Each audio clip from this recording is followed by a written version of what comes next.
Hi guys, I have a 2003 BMW X5 3.0 liter that I replaced the starter and the battery yesterday, and with the new starter and new battery, I'm still not able to get a start the car or get a crank from the engine.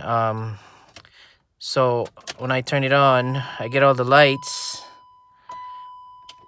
but when I go into ignition mode or run mode, it's just when I turn the key on to run, I just get a click.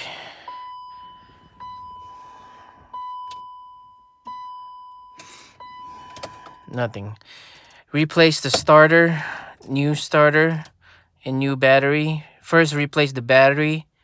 I thought it was the battery that's dead, but figured it was the starter because I'm not getting anything with the new battery. So I replaced the starter, and I'm still getting the same thing. No crank, only a click.